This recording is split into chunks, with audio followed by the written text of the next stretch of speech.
I'm in Peru. The G Adventures man just picked me up.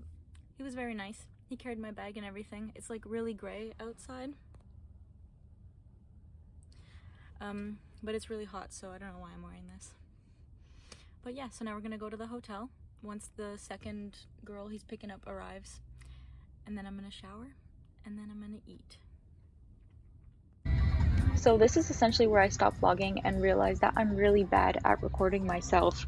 But pretty much I got back to my hotel, relaxed. The next morning, woke up. Breakfast in Peru is pretty standard: fruit, bread, eggs. This papaya was so good. It melted in my mouth. It was delicious. I ate so much delicious fresh fruit. The next day, we took a plane from Lima to Cusco to begin acclimating for the Inca trek. So Cusco is situated at 4,200 meters above sea level, and this changes the levels of oxygen in the blood. So for this reason, it's advised to show up a few days earlier to acclimatize. Cusco is probably my favorite city in Peru, and I'm so happy I got a chance to visit it before hiking the Inca Trail. On day one, we hiked for a total of 5.5 hours and a distance of 11 kilometers. We gained an elevation of 350 meters for an overall altitude of 3,100 meters above sea level. So while it wasn't a physically demanding hike, being so high above sea level makes it so difficult to breathe. And it was a really good way to get used to hiking at altitude for day two, which was more challenging.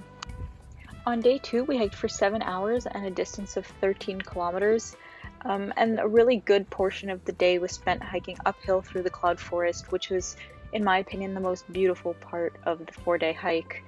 We gained an elevation of 1,200 meters, and this meant that we had a total altitude of 4,200 meters above sea level at the highest peak, which is known as Dead Woman's Pass.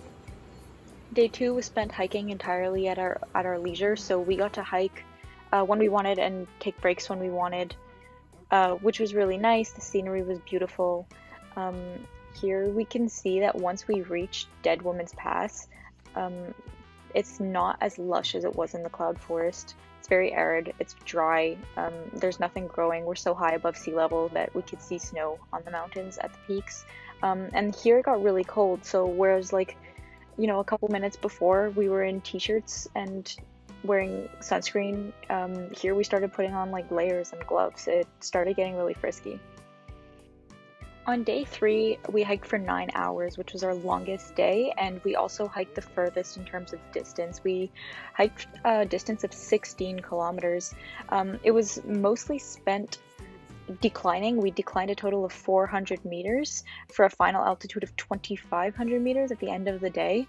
And in addition to just being so long, we also stopped many times throughout the way to see all these beautiful ruins that have been there for hundreds of years. This portion of the hike was so beautiful. We were literally in the clouds. It rained for most of the day, but it felt like being in a fantasy movie, like going down through the subtropical forest on the way down and being in the clouds just felt like we were in a castle in the middle of the sky. There was an amazing team of porters every single day that carried our bags from each campsite and would make it to wherever they were setting up camp for lunch and dinner way before us, and setting up all of these tents just for lunch, just to pack them up and leave right after we were done eating. It was kind of amazing. Saw a lot of llamas, a lot of alpacas, and even got to see nice rainbows among the ruins.